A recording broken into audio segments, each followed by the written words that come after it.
Welcome to the stage, Gaj San.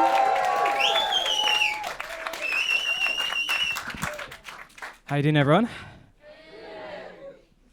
Is anyone else an empath?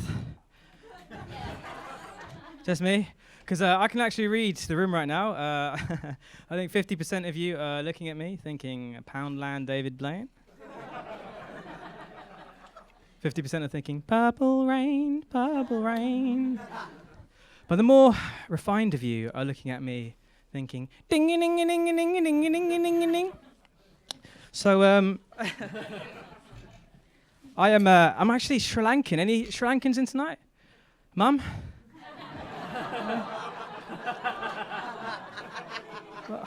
Whereabouts are you from in Asia, man? Where are you from? Yeah. Oh wow, this lighting's hitting very differently today. Thought you. Okay, fair enough. Well, I'll just tell you a bit about my parents from Asia. You know, my dad, he only knows two things about me.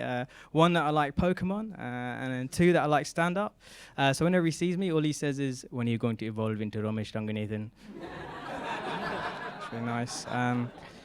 Yeah, man, sometimes it's hard being brown, you know. Like, we actually have updated stereotypes, you know that? We have brown superheroes.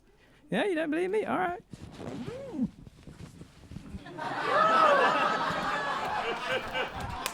You know, I'll tell you something. It's really hard to be a delivery driver. You've got to go through 5 whole stages, you know. Depression, denial, anxiety, finally acceptance. Yeah, so going back to the trauma of my dad. Well, my dad, he was really nice. He used to call me this lovely thing. He used to call me Atom when I was a baby. And I thought, wow, Atom, that's the fundamental of all life. That's the source of existence. And then I found out later that he was actually trying to pronounce the word ATM, like the cash machine. So he just wanted me to be his source of finance. Well, look at me now, Dad, because that's not happening. But, you know, my dad, he can't really speak English that well. He calls himself a sugar daddy because he's diabetic. Which is really nice. Yeah, you know, I became a dad myself recently. Thank you so much. Yeah, my daughter's first word was agu. When I researched what that was, I found out it was a non-profit-based charity organization in North Africa for orphans. You know, they're pitting her to be the next Mahatma Gandhi, which is really cool because obviously he decolonized India, but a bit noncy for me, if I'm honest. I prefer Winston Churchill because, you know, he had to deal with one of the most fearsome, stubborn, miserable groups of people of all time, you know, the English public. In fact, no, to be honest, are there any English people in tonight? All right, so you haven't let that many through. There's still quite a lot of you here. I love English people. You guys are so romantic, you know. I say that because one of my mates went all the way to Thailand just to buy his wife. No, that's it, actually. That's it. That was just to buy his wife. I'm not really a romantic individual. You know, you can ask my wife. She's in the crowd, actually. I'm a teacher. My teacher's name was Mr. Sanka. Luckily, the primary school kids couldn't rhyme that well. It's great.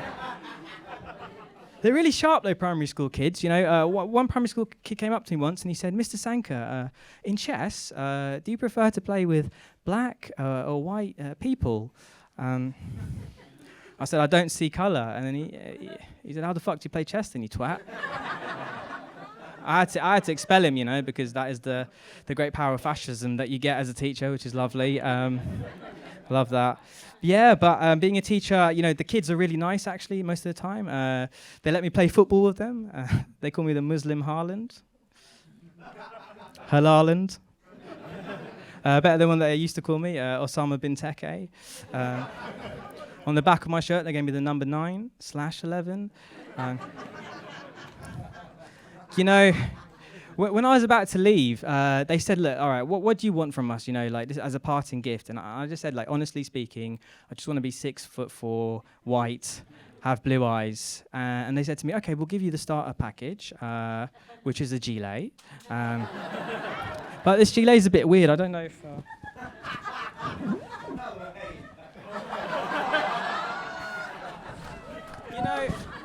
You know, it screams gilet to me, but jihad to you.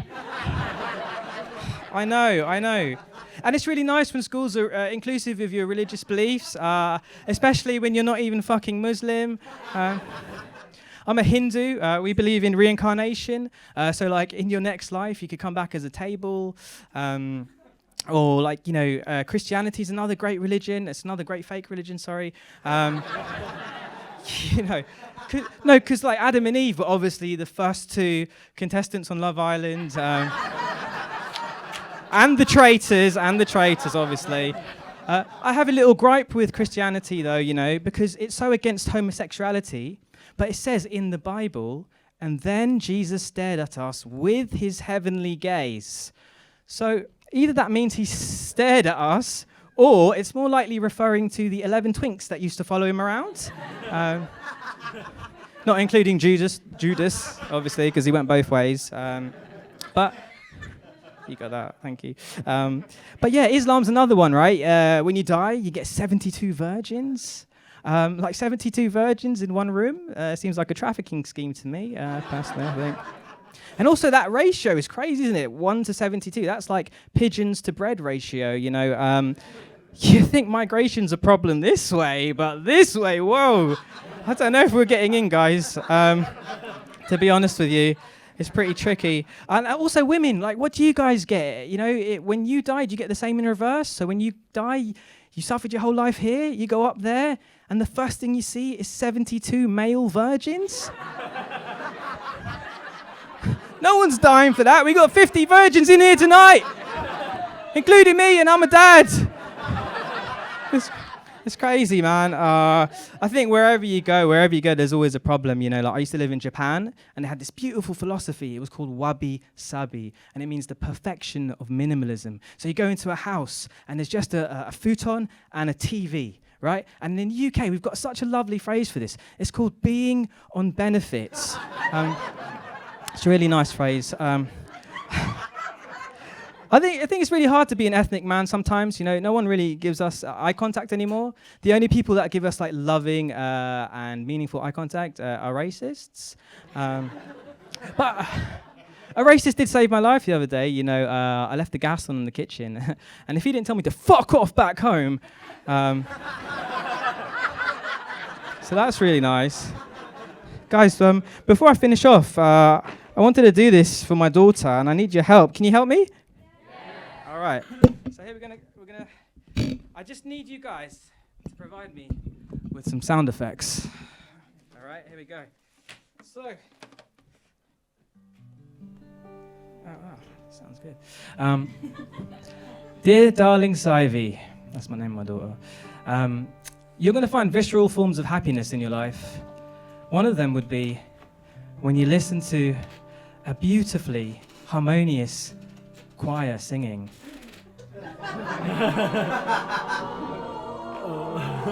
They don't have to be harmonious, but you listen to them one day.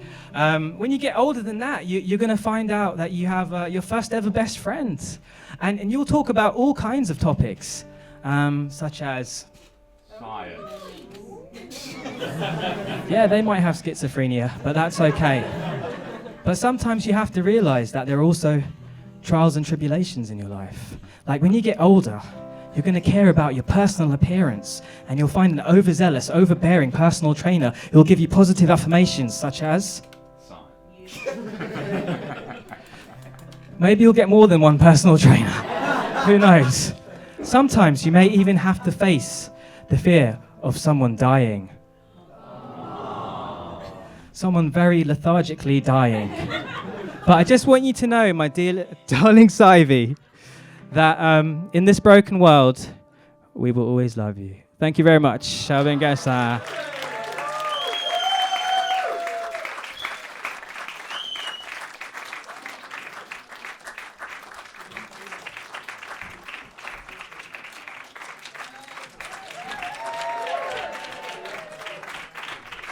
Give it in for Gaj San.